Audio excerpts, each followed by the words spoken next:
And the first heart to answer was the one that had always stood beside him. Khadijah, may Allah be pleased with her, in the home of Al-Arqam ibn Abil Arqam, that humble house became the first school of Islam.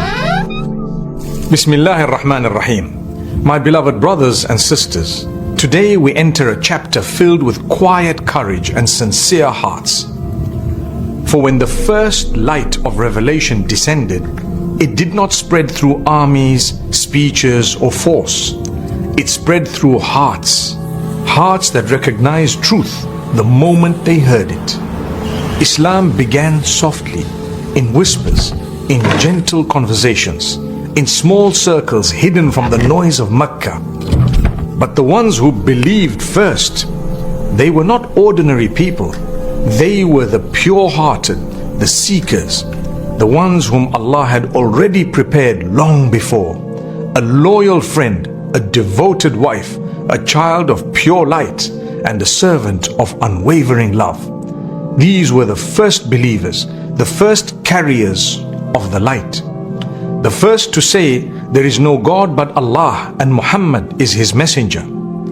So come with me, let us return to those early days where faith began as a seed, hidden, small, yet destined to fill the world.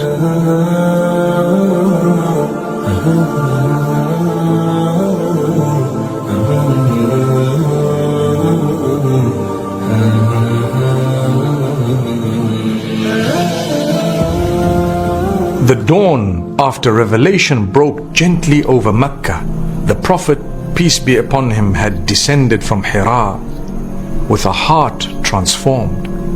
The words of his Lord still echoed within him, and though the night of fear had passed, a new dawn of purpose was rising. The light that began in the cave now sought hearts to receive it.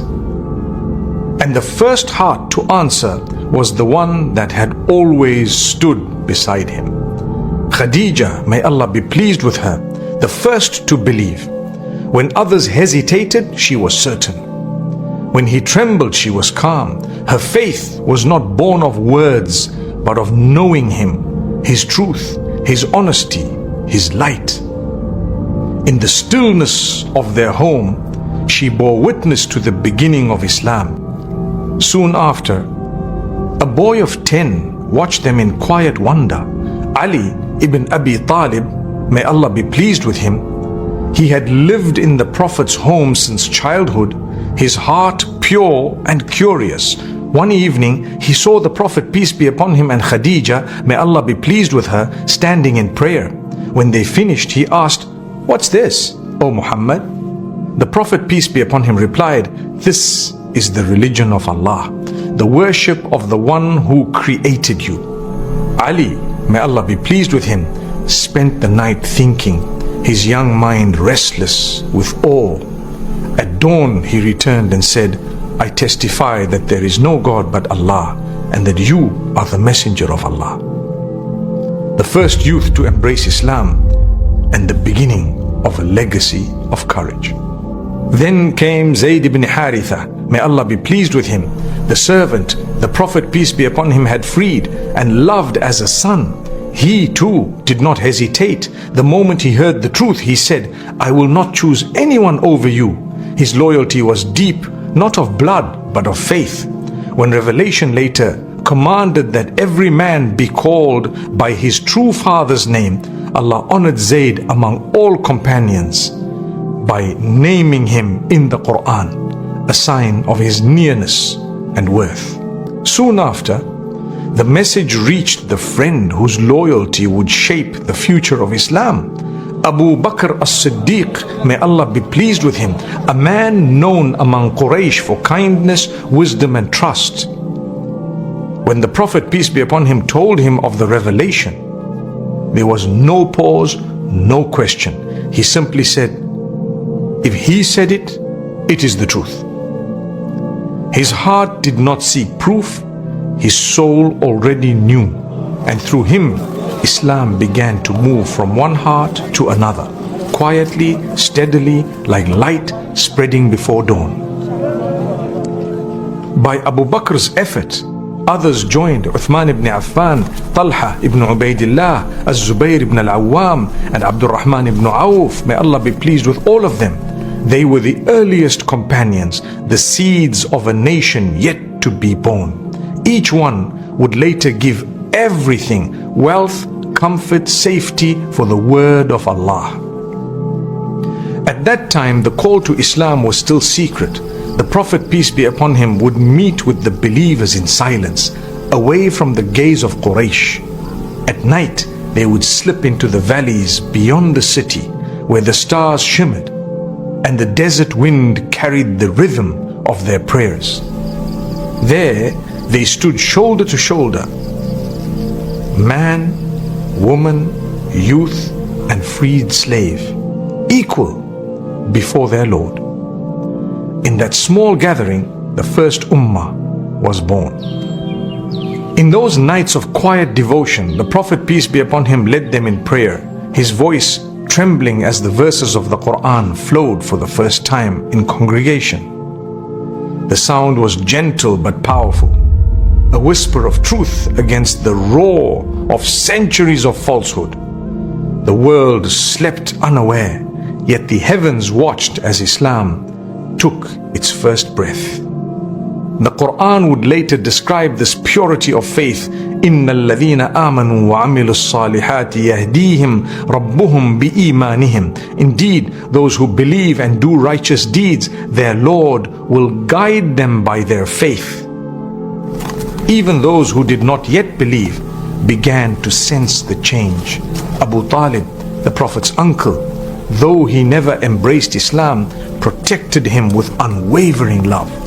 When Quraysh began to murmur about this new message, Abu Talib's heart stood like a wall before them. His protection was a shield, and through it, the da'wah continued. Days became weeks, and weeks became months. The number of believers grew quietly, carefully. Some were poor, others noble, but all were equal in their submission. For in this new faith, there was no pride in lineage, no power in wealth, only the light of belief. It was the beginning of a revolution, not of swords, but of hearts. The Prophet, peace be upon him, would gather them in the home of Al-Arqam ibn Abil Arqam, may Allah be pleased with him, near the hill of Safa. That humble house became the first school of Islam, a place where faith was nurtured and the Quran was taught in whispers. Every verse revealed was like rain falling upon dry land, reviving hearts long parched by ignorance. The night prayers continued, soft, secret, unbroken. And as the moon hung over Mecca, the believers would listen to the recitation of their Prophet, may peace be upon him. The words carried peace deeper than sleep, courage stronger than fear. They did not yet know what trials awaited them, but they knew who their Lord was. And that was enough. And so in the quiet corners of Mecca, Islam grew unseen, unstoppable.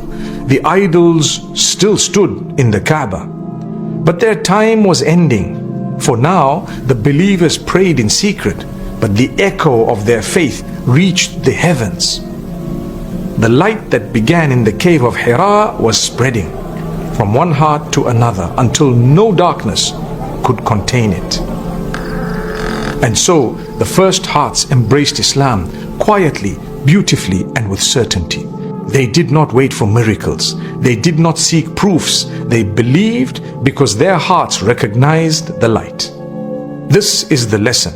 When Allah opens the heart, the truth becomes clear, unshakable, unbreakable. In the next episode, inshallah, we will see how this message begins to spread across Mecca, soft at first, then unstoppable. Sallallahu ala Muhammad.